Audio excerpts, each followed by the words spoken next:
When I find myself in times of trouble, Mother Mary comforts me, speaking words of wisdom, let it be.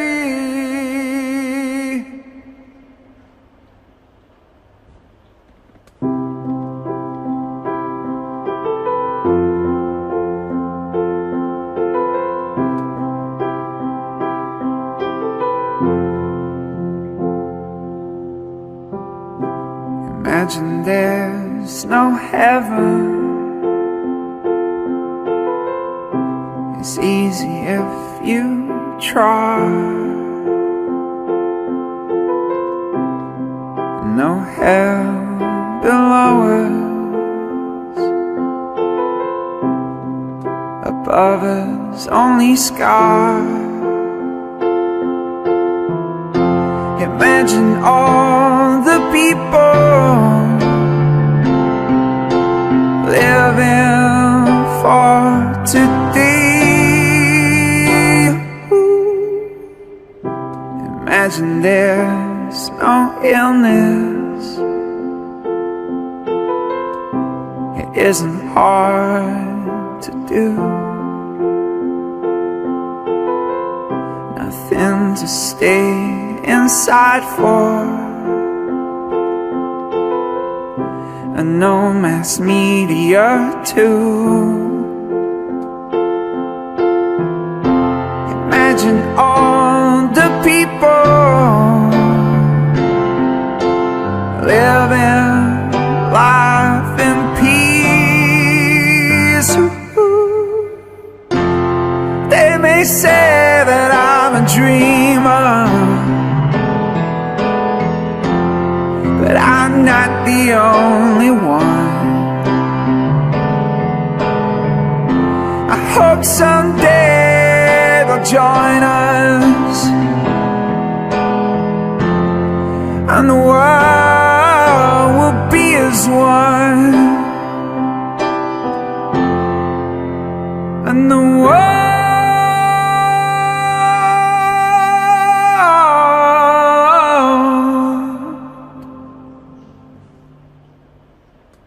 be as one.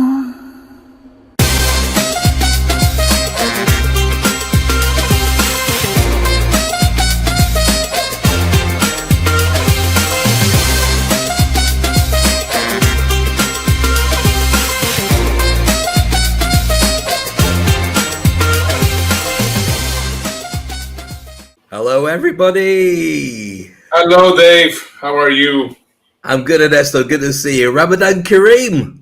Ramadan Kareem to you too. And Ramadan Kareem and Ramadan Mubarak to all our Muslim friends around the world. Happy holy month of Ramadan. Beautiful month where everyone spends time thinking about family and not so much about work. And I think that we've all gone through that for the last 2 months in many ways. And actually, it makes a good excuse to do it right now, which is fantastic. Yeah, this is the show, the Toilet Paper Diaries, the show that everybody tries to copy, then realizes they don't have a clue how we do it. And we get 1 or 2 people watching, and they give up the ghost because they're rubbish. But here we are, it's day 35, and we're still rocking it, aren't we, Ernesto? That's right, and we're getting about 2,000 people watching, whether it is by YouTube, whether it is by Instagram, whether it is by LinkedIn, whether it is by podcasts. So yeah, I mean, it's definitely worth the effort, and it's just been a very interesting experience to see how people are, trying to do exactly what we're doing and failing miserably. I mean, many people. I've seen lots of people doing weekly shows. Well, not even weekly shows. It's they plan it like an event that they're going to do a show. And so everybody, come on, do a show, do a show. They do it and go, ha ha, and nobody cares. And then they get disheartened and we just stop doing it. I mean, one of the things that we've done, we've seen a gradual build, snowballing effect. It's starting off with you and I just talking on the show, which is pretty much all we do anyway. And then just building up to this powerhouse of knowledge and wisdom and great videos and funny bits and stuff that we'd be arrested for if we did it on any other medium apart from social media. and it's been great fun. It's worked really well, and our hair has grown. If you take the very first episode, you've gone from nice flat hair, looking very cool, bit of a pimp daddy, to afro, and you got afro now, which is cool. Yeah, I have almost an afro right now. So yeah. Anyway, it's just interesting how people want to figure out what to do. And you know what? For me, this is the most important thing. I mean, you and I, Dave, have been talking about, especially on the speaking industry, about how people need to, to humble themselves and to see how they can serve. Because I believe 100% that everything has to do with serving. And, the more that you serve and the more that you help, business is going to come to you whether you like it or not. And a lot of people still have to be standing in the pissing contest, even in this kind of situation, talking about me, and look at me, and try to get the significance out of this whole thing. And that's why this episode, I think, is going to be incredibly interesting for you guys, because we're going to be talking about opportunities. Most people, what they do is the moment that they take away their confidence, or their circle of confidence, they have no clue what to do. While I thrive on chaos. I mean, I know that you also thrive on chaos. I think that's why we get along so well. And it is just very important that whenever you suddenly find yourself lost, the first thing that you need to do is you have to stop and think before you start moving. I mean, you have to, as they say, make sure to connect your brain before you open your mouth. Or as Andy Grove, from the creator from Intel, said, when you are lost in the forest, before start walking, actually stop for a moment and figure out in which direction you're going.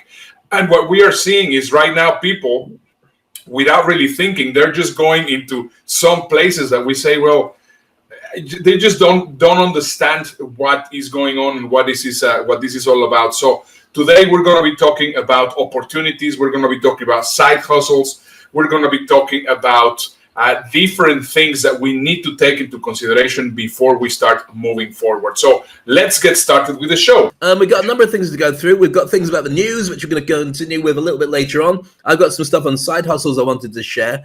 And should I start talking about side hustles now, or would you like to move into something else first? Well, I think it'll be a very good idea to first of all describe what's a side hustle, and then start talking about what would be, proper side hustles. So here's okay. The floor is yours.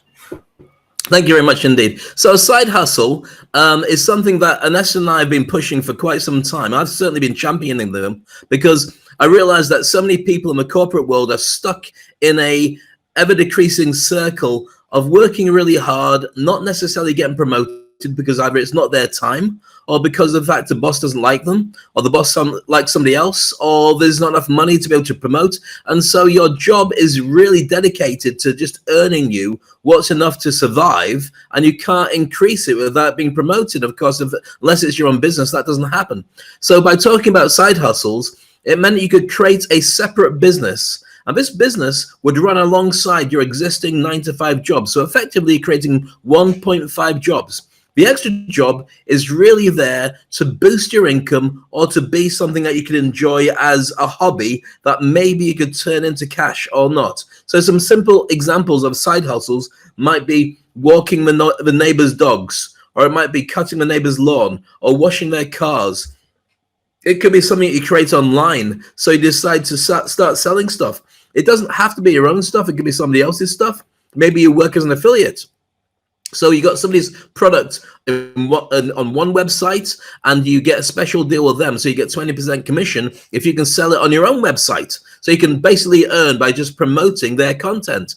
Might mean making videos. If it was lipstick, obviously myself and Ernesto, well, me, I wouldn't do it. But there's lots of different opportunities. Now, the idea with these side hustles is by having them and building them, they give you the opportunity, hopefully, to grow into making quite a substantial boost to your income. So you don't have to get promotion at work. And it's also a passion job that you really enjoy doing, something you've always wanted to do, but you never had an opportunity to. And it doesn't have to be necessarily labor. It could be something that's a hobby, like making, I don't know, knitting things, doing macrame. It could be actually designing websites. But when you look at all the many opportunities and lucrative potential side hustles you can have, they're useful for many reasons, not just because it's a 1.5 job, but you could end up doing a job that you really love. And if you could do your ideal job and it paid you slightly less than what you're doing right now, would you have a much happier life? Well, you might say the finances make a big difference, but maybe what you want to do then is just do a swap. Maybe what you do is you turn your daytime job into something that pays you about half the wages, but then you have a full-time job, which is a side hustle on a passion project that you really, truly enjoy. So at the moment when I'm talking about it, it seems like, well, that's a good idea. But think about what we're going through right now with all the many people going through huge amounts of employment, of losing their jobs. Those who had started a side hustle would be able to fall back on it if it was something that was online. I think we're going to see a massive growth in that happening. Plus also the amount of people who are going to become freelancers, who are going to be working for lots of different companies rather than just one, who don't want to have a job, they want to have many contracts, they will find themselves in the side hustle market working really well. In the US right now, we're talking about something like 44 million people have side hustles. Now, you can call them freelancers. You can say that they're working for gigs. They could be contractors. But I remember hosting a big HR conference about 2 years ago. And one of the HR directors from a very famous pharmaceuticals company said to me, have a look at this app. And she got a phone and shared it with me. And I saw an app and I said, is that Facebook? She said, no, this is an app that we have for running everything that has to do with the staff. I know where our freelancers are. I can see where every project is. I can communicate with everybody, and I can hire and fire people just by using this app. So that's something that's been around for a little while, but the actual ability to create your own job is something that's fascinating. Now, here's why you should consider having your own side hustle. First of all, they're easy to start. You don't necessarily have to start it straight away. You can play with it for a little while to work out what you need to do.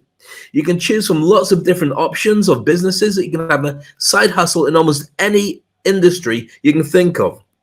Once you've done it, there's a couple of things that are beautiful about having your own side hustle. First of all, complete autonomy. You don't belong to anybody or anything or any organization unless you choose to. This is your own pet job. It makes it very rewarding when you're earning and doing well because you know you've earned it yourself. You're not part of an infrastructure and you're actually putting in the effort and you see the end results coming from that. You get feedback directly from your customers, from your clients. Whereas if you're working in many jobs, you're on a production where you just pass it on to the next element and the next element to the next element. You never see what the end result is and maybe you never even see daylight or see the customers. You also have the significance that what you're doing is making a difference, especially if you do something that's a passion project, and a huge amount of variety. You can have different elements working on that in your life every single day, and it will still feel fresh when you dictate what the job's going to be. So you can make more money out of it, which is fascinating for many people, and I think right now it's very important. It can be related to your own job. Now, some people might call it moonlighting if you're doing your own job as a freelancer as well as working for a company, but maybe you can do something that doesn't conflict with your rules of employment by doing something that you could do, but you're not employed to do separately for a different company. You could also do it to a different industry, so there's no direct conflict with your existing job. You can build this at your own speed. You could take a year. You can do it over the time that we've got right now. I mean, I'm sure a ton of companies, individuals will start their own businesses, their side hustles right now, purely because they have so much time in quarantine. You can pace it from day to day. You can have a day off from your side hustle, and it makes no difference because it's extra money. And you can choose many things, like when you want to tell the boss at work that you're doing something separately, or not even do that at all. You can keep it to yourself. So managing your time and energy are challenges. Obviously, you can burn out if you run too many things at the same time. But the difference between having a side hustle and not having a side hustle is a huge amount of fulfillment and a huge amount of choice. So there are a number of different side hustles. I mean, there's numerous. I could name 100 right now. But what I'd suggest is if this interests you, you just Google side hustles and see which are some of the biggest ones that people would recommend for you to do right now. I would always recommend right now looking at things that are digital, purely because if you're stuck in quarantine and you don't want to connect with people, the mood has changed to doing more stuff online, buying, selling, connecting. So whatever you do, you might be able to do there. But one easy way of falling back and to earn from a side hustle, two actually, is learning to speak and also learning to coach. Speaking about what you do for a living and coaching others on how to do that in their own business as well. They're the easy, lowest hanging fruit in the garden. So whatever you do, side hustles are hugely rewarding, and there can be financially great paybacks as well. Does that cover everything for you, Ernesto? Absolutely. I think that you did a great job giving us a masterclass on side hustles. Yeah, and of course, it's just right now we were living in the gig economy, and right now I think the gig economy is going to change dramatically. Let me just explain to you a couple of things which are going to change right now. I mean, the moment that we have gone, everybody, the big corporations, like 3M, like Microsoft, all those big corporations which are all over the world, they're going to realize that by having you at home, they're going to save a lot of money, and it's going to be great to have you working there, because of course they're going to be saving money and having you there. If you still, of course, if everybody has a job, which of course it's uncertain, that's why you have to have your side hustle, as Dave was saying. So they're going to start thinking, well, I mean, it's great. I mean, I have these guys here, so I can just actually get rid of a lot of my office space. In fact, I just saw an article about that 3M was going to get rid of what was it? 1 million square meters of office space around the world, which is insane. So what does that mean? That basically they are realizing that having their employees working at home, it's going to be great. Now, there were 3 different levels on how we were living our life. First of all, we had the office space, then we have the home space, and then we had the leisure space. The leisure space was malls, was restaurants, was every single thing that you can have fun at. Then, of course, the office space was where we used to go to the office, and now everything is combined into one.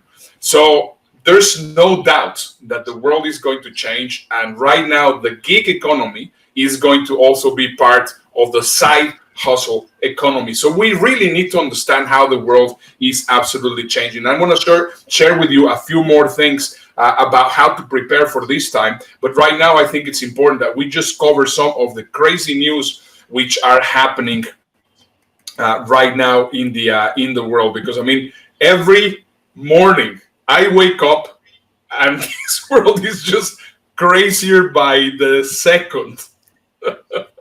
I never used to pay attention to news, and I haven't done for about 20 years because I'm just too busy doing other things, and I don't think most news is relevant to me in my world. But now, while we're stuck inside, that's your lifeline. So you do see more about what's going on, whether it's on social media or it's on conventional news media.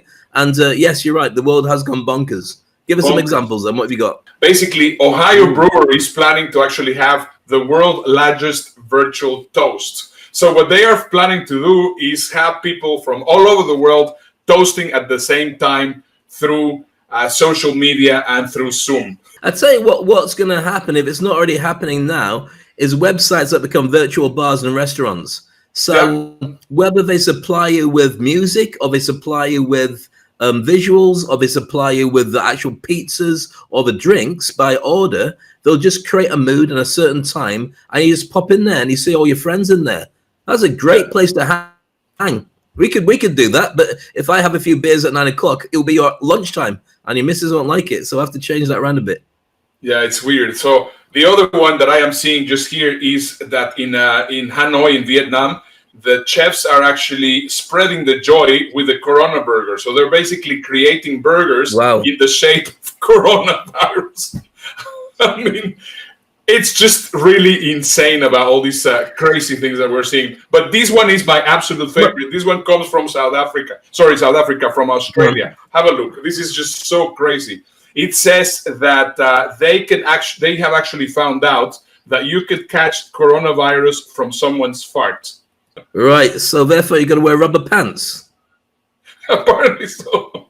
So 2 questions it begs. I'm sure more than 2. First of all, how did they find out? who turned around and started. Everyone would cough if they caught one of those anyway. Secondly, why would you be there finding out? And thirdly, why? There's no extra bit. Why? Yeah, it's just absolutely weird. Now, this one, I also think this one is very nice.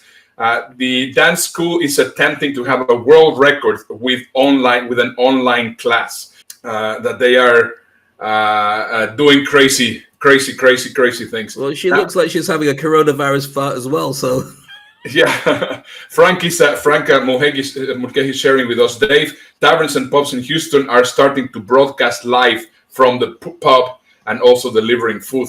Yeah, it's just really weird. I mean, right now, what we need to take into consideration is now what we used to call the side hustle, or not the side hustle, but the what we used to call the gig economy. It has already changed completely, because what I was explaining a little bit earlier is that right now we are going to be freelancers for companies. Most people, if you used to work for a large company, suddenly things. I mean, if you still have a job, you're gonna suddenly be like an Uber driver or like something like that. I mean, they're gonna say, well, you're gonna be working with me, but in reality, you're gonna be working on your own, and you're gonna be measured through productivity. So this is just really weird in the world that we're actually moving to. So that's why it's so super important that we understand what's going on. But one of the things that we've been talking about for a long time, and ultimately it's a side product of us creating a show like this, but you and I have been on the ball for this for many years. If you don't have a brand, and we turn into a gig economy where everybody's going to hire you because of your reputation and because of your connections and because you've got a proven track record, if you have no brand, how are they going to find you? And if they do find you, what are they going to compare you to? If you do go into the gig economy, and that's what we're talking about right now, because it's the smartest way forward, are you really going to go for a job interview every time you start talking to somebody? And bearing in mind that in some cases, you might be employed for an hour or 6 months or a couple of days or over the weekend on a project. You'll be working with people who recommend that you're a good person, but that means you might never work with them again because they're off on a different project. And you'll probably have about 5 or 6 taskmasters that you work concurrently on different projects, and you've got a special way of being monitored with an app that they check in on and you check in on just to make sure the project's working. If you don't have a brand and you're not known on social media and you've got no reputation because you've been working on a 9 to 5 for somebody else for your entire career, how are you going to start? We keep on seeing pictures of in the contest, which is how people are actually going to the supermarket. And here are some really interesting examples. This one, it's also somewhere in, if you can see it there. I mean, it's a party hat on her beak. Yeah. And what's she got on her head? Yeah, that's how she's protecting herself. So people are really losing their mind. I mean, very honestly, every single day I keep on seeing weirder and weirder things. This one, look at him. He's going to be completely protected. He's just got a box on his head. Yeah. He's just got a box. Has he got eyes cut out of it so he can see where he's going, or is he going to do more damage by smashing into stuff? Yeah, that's what I wonder. I mean, I cannot see the front of his head, but yeah, it's just really insane. Well, this one is my favorite. This is a Walmart patron. Have a look. Ooh, he's got a plastic bag on his face. Yeah, and that's how people are. Well, look at this one. I mean, look at this one. It's just absolutely crazy.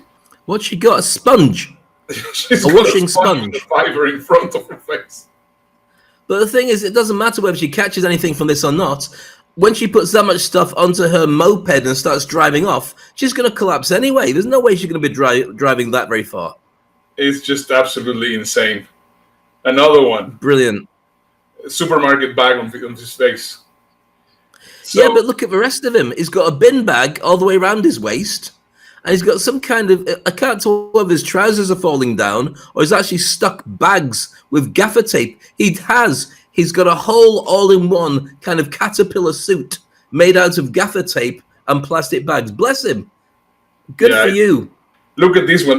That's either, what is that, diapers or sanitary napkins? I'm not sure if it's, It's either sanitary towels or it's diapers. The thing is, if you look at that guy there, I can't see what a woman looks like from the side, but from the front, have you ever seen Who Framed Roger Rabbit? Have you seen what Roger's face looks like if you're wearing a mask? Yeah. It's like a big fan. As our friend Frank Mulcahy says, these people should have to have a note from their mother if you let them out after dark. And I think he's absolutely right. These guys are, and if they could get hold of proper masks and proper gloves, then this wouldn't be happening. It's the fact that they can't get hold of all the stuff that they're becoming creative and inventive. And as long as they don't catch anything, they'll be saying, yeah, it was right. And here's the thing for me, Ernesto, I'd rather see people dressed like that, doing social distancing, looking ridiculous but staying safe, than going out not protected, giving each other coronavirus, and complaining that it's all made up and it's just spun by the media. Well, we have been now, Dave, we are entering into month 2. And the Dubai Expo 2020 has been canceled. That was supposed to start in which month? October. Okay. Now, the Olympics have been canceled, and that was supposed to start in which month? June or July, I think. June or July. Okay, so let's just go and look at this, because this is also an incredible thing, so that you can brace yourself. I mean, right now, Oktoberfest, which is the biggest beer festival in Europe, basically there in Munich, it has also been canceled. So that means October. So people are already started thinking, well, this is not going to end up tomorrow. This is not going to end up the day after tomorrow. Right now, we see here more and more that there's events canceled everywhere. And the more you ask people, they are thinking, well, events are, I do not know if events are going to be happening or they're not going to be happening. And, people are going crazy. They do not know what to do. They need direction because it's crazy. The truth is we are going to be here. And I mean, the more that we try to think about it, it's not about being fatalistic or being negative, but the truth is most likely we are going to be here for a while. Possibly they're going to open the malls, which is happening right now in Dubai. I mean, you were explaining me a moment ago that right now they're going to open the malls. For Ramadan. You can tell us a little bit of how that's going to work. And they're doing that for the holy month of Ramadan. And also here, they're opening a few things. But of course, things are not going to... right now, everybody goes out and they are freaking out because, of course, they are wearing sanitary napkins in front of their face, or they're wearing scuba diving gear. How could you actually say, well, world is going to go back to normal. They're going to be reconnecting and getting into normal. That's just not how it's going to work. No, well, here's what I see as a big problem, because every country is doing their own thing and it's not coordinated by the World Health Organization, probably because they dropped the ball so badly on this. And so everyone's just doing their own thing. And they're driven by market forces, which I completely understand, because there's a recession looming. They want to get stuff going. And the deceptive thing about this is it seems like it's like... Do you remember that film Independence Day? I don't know if you remember, but there was a load of people that go on top of a roof and they're waiting to see the aliens, and they start waving all these flags and these signs saying, "Take me with you," at the aliens. And they're looking at them and saying, "Look, it's opening up. It's really good. They love us. Hi, we love you. Take it." Then suddenly the aliens blast them all. You're going to get a couple of people, or a couple of millions of people, who start saying, "We're over it now. Obviously, it's just gone away." But what they're doing is they're reinfecting, and the second wave 100% will come by coming back too early. I wonder, from a very cynical point of view, whether decision makers have decided that it's better to control it and let it happen over a period of time and still keep an economy than keep people safe. And they've just played the numbers and said that's the way it's going to be. And they've done it all around the world. I was just reading about the Bundesliga, the German Premier League, have decided that from the 9th of May, they're going to start playing football again behind closed doors. Yeah. So fans can watch it on TV, but they won't be able to go along. Well, I mean, I understand it and I get it. And there's commercial reasons they want to finish off the season so it doesn't impact on next season. But I don't know whether a halfway house of everyone coming out but being careful is realistic or not. I'm not an expert on it, but I worry about it. Well, what I believe is that we just have to live with the fact that this is going to last for a while. I think what we were saying yesterday, And I think those videos that we were talking about, 12 to 18 months, is going to be the most realistic situation. So you should start already considering, well, if it happens next month, great. I mean, I'm really happy. I'm very excited about it. But if it's going to be longer, we have to know exactly what to do. So, I mean, right now, I love this picture that they send us. We recommend that you stay at home and binge watch the Toilet Paper Diaries. And that's what a proper surgical mask looks like. Yeah, exactly. That's exactly what it looks like. But I think we have to already start living with the idea that this is going to be there for a while, and the world is completely changed. I just did a podcast interview with some folks in Australia, and they were pushing me very hard to try and explain how the infinite mindset helps in times like these. And I had a thought on that call that I wanted to share with everybody, which is these are not unprecedented times. There are many cases, lists of cases, where change or something unexpected has put many companies out of business and made other companies come out stronger and reinvent themselves. The invention of the internet put many, many companies out of business. The ones who could not reinvent their companies for the internet age, but rather doubled down on the old way they did business. Every video store is out of business because of streaming, and they couldn't reinvent themselves. When Starbucks moved into neighborhoods, many, many companies went out of business. Many coffee shops went out of business, not because of Starbucks, but because they refused to change the way they did business. They still had an old ripped up couch when you had a better product. Uber is putting taxi companies out of business, not because of Uber, it's because the taxis refuse to change. This is not unprecedented. The fact that something new and this more sudden, absolutely. More shocking, absolutely. Without a doubt. But this is not unprecedented in the business world. And so for us to say, not how do we do what we're doing, but rather, how will we do what we're doing in a different world? And the world is different. And the thing that I said on this interview was, it's the companies that have been investing in will and having an infinite mindset for a long time that will come out of this stronger, because they're prepared. Many of them were saving money as opposed to giving out huge fat bonuses to everybody and spending all the money. And the will of the people is high to figure out a way through it. The ones that are struggling the most are the ones that spent all their money, saved nothing, appeased Wall Street, and the will of the people is low, that people are in survival mode rather than reinvention mode. It's the companies that with an infinite mindset that are in reinvention mode. It's the companies with a finite mindset that are in survival mode, regardless of how much money they have. It's the mindset. How are we going to get through this versus how are we going to change to get through this? So I feel so optimistic because we're thinking about the future. We're in a dark tunnel, but there's a light over there. I don't know how far away that light is, but I can see it. But we're in darkness now, but when we come out of there, we will have a better train. A different train. We will be a completely different business. Some of us will have different jobs by the time we get out of this. And that's our opportunity. The opportunity is, what will we be? Not how do we preserve what we had.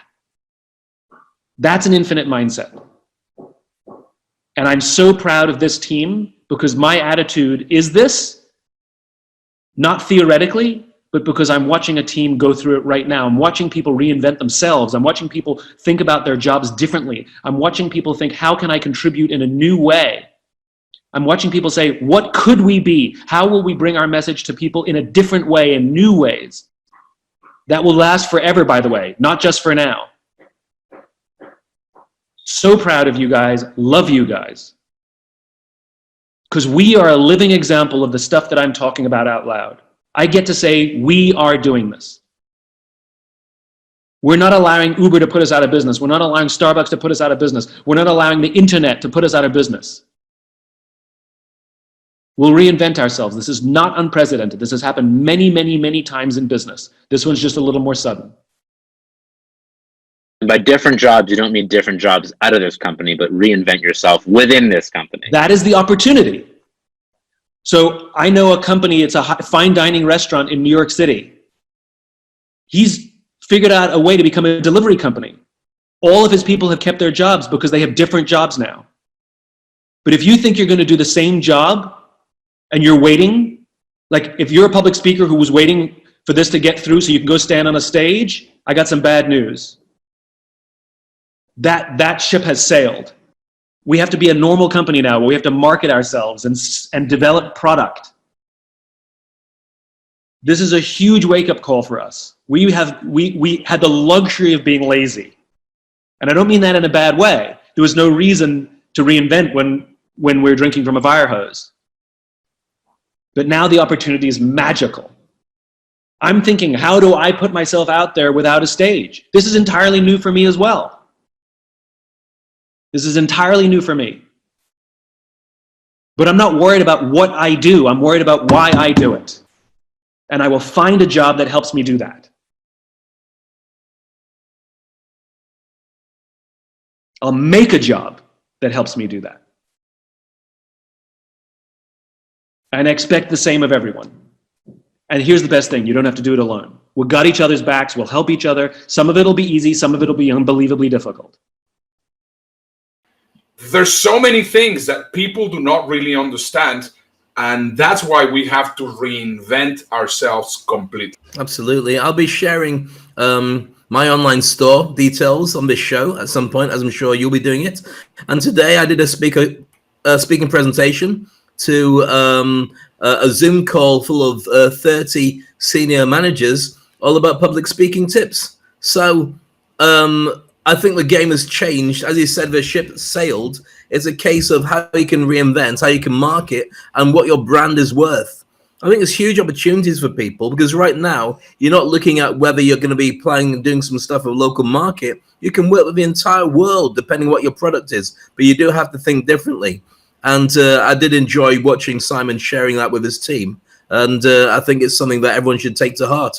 So yeah. Thanks for sharing that, Ernesto. Absolutely. What I prepared for you is a list of 7 steps in how to take advantage of all the time that we're having, of all the things which are going on, and how to really reinvent yourself. So let's just go quickly over these 7 different points. First of all, the first thing that we have to cover and that we need to understand is that we have to accept reality to be able to move on life. We have to accept the fact that some people are going crazy, like these people getting their garbage bags in their head, and they're going out with scuba gear to do the supermarket. Some people are trying to figure out what they are doing. No, you have to accept that this world, it's going to be like this for a while, and it's going crazy. So that's the first thing that you need to do. You have to move.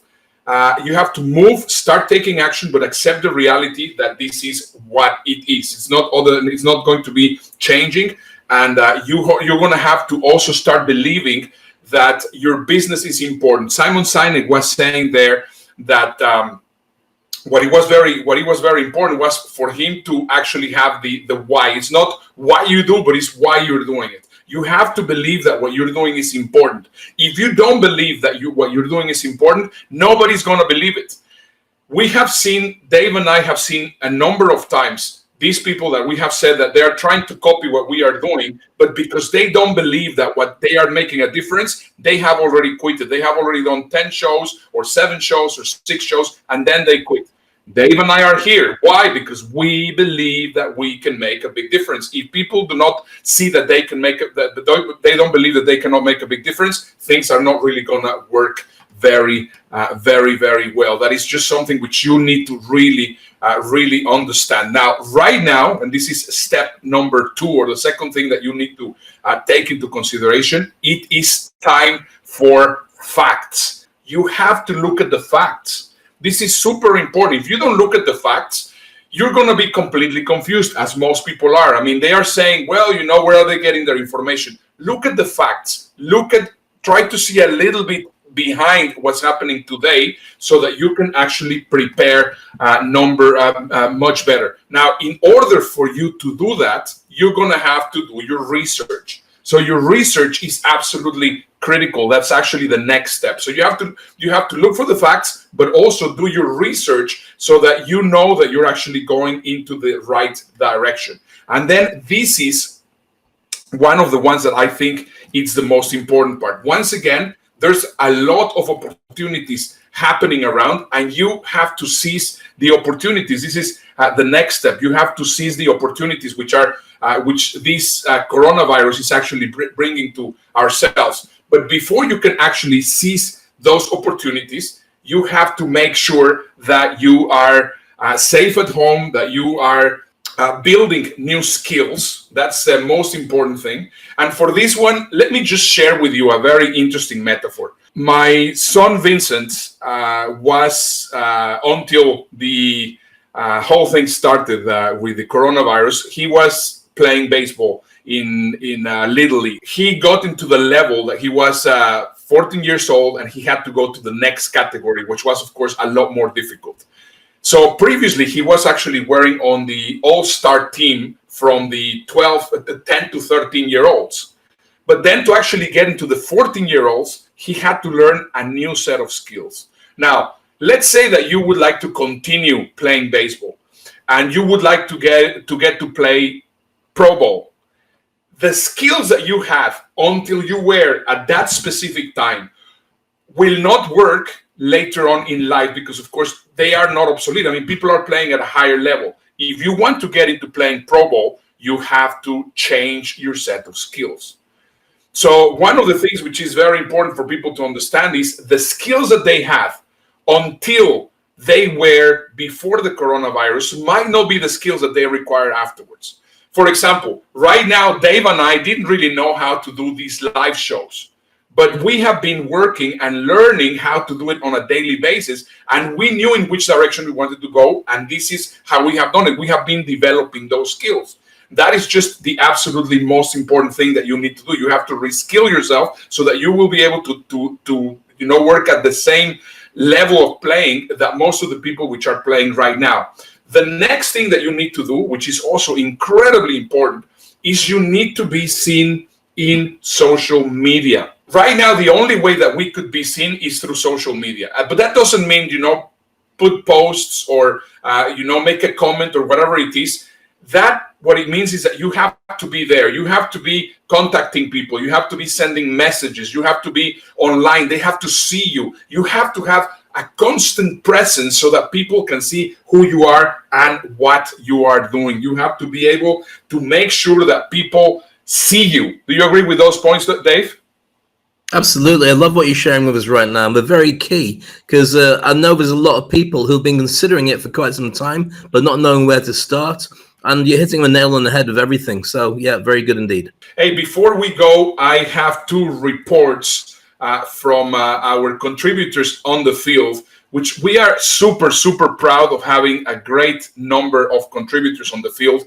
We love that we have so many experts sharing stuff with us. And right now we have right now a call from Sheila Brown calling all the way from Mexico. Let's have a look. Hello, Dave. Hello, Ernesto. This is Sheila K of SheilaKBrown.com. The question is, what's the greatest gift this situation has provided me? Well, at this time, I would say the greatest gift the situation of being, quarantined in this pandemic has provided me is the gift of community and also family and sisterhood. I'm currently living in Mexico, and I'm quarantined with my best friend / sister Claire. And so we are joined at the hip, and we're a family, and we're thriving. Also here in my town in Mexico, there are quite a few other African-American male and female entrepreneurs here, and we've all kind of come together and really galvanized and are supporting each other here as we are thriving with chaos around us. So for me, the gift and the thing I'm most grateful for is family and community. And I pray that, all of you all are doing well in the world as well. So back to you all in the studio. Thank you. Hi Dave, hi Ernesto. This is Christian Semich from South Germany. we have a great lockdown here. But to be honest, I was never in fear, because I know as entrepreneurs, we all are the heartbeat of the economy. So I decided to think about what kind of services will people need after the lockdown, but also long term. So I created new services, I created a new website, and I was really, really engaged to put something together that people are going to need and to love. So the gift of the lockdown was time and energy, and just to stay there and have a look around how people react to crisis. And there is the opportunity. Remember, we are the heartbeat. So I hope this was helpful. Back to the studio. Great from Sheila and great from Christian. Christian is a Swiss samurai. You can see all his samurai swords behind him on the wall. So just if something happened to him in Germany or where he's based now, and somebody broke into their house, it'd be the biggest mistake they ever make. The guy is lethal, but he's such a nice guy as well. So fantastic to hear from him. Yeah, absolutely. And I think Sheila is also a fantastic coach. All the experts that actually share stuff with us, there's all of them are people that you definitely should connect with them, because I think they are absolutely fantastic. And right now, once again, believe it or not, we have run out of time. So I think it's time to remind you to please make sure that you go and collect your gifts. We are still in gift week. Make sure that you get your digital business card, and make sure that you also subscribe through any platform to our podcast in those addresses that you see over there. And Dave, as usual, it has been an absolute pleasure spending. Before we finish, Ernesto, before you wind it all up and say goodbye, Dave, and let me go, because I'm wearing a Houston Astros shirt, so I deserve an extra minute. I'd like to suggest, yeah, I know. Should we start a story about the Houston Astros? No, not yet. Okay, let's leave it for a little while. If you are a producer or a researcher and you're interested in producing content with us for the show, then contact us directly. We've got a number of big plans that we'd like to share with you. So we're looking to recruit producers and researchers who'll be interested in working with myself and Ernesto and creating the Toilet Paper Diaries and some other properties we're looking at. So contact us directly, and we'd love to share some ideas and see if it fits with you and you fit with us, and we become one big happy family with different dads. Anyway, collect your gift. As Ernesto said, it's been a wonderful experience spending time with you and this very shiny and comfortable shirt. I don't think I'm going to take it off as soon as we finish broadcasting. I'll keep it on for a bit longer. I know, you bought me as a present. I'm very happy, and so are you. So Ernesto, till this time tomorrow, take it easy. It's been a pleasure. Much love, and look after the family. Stay safe.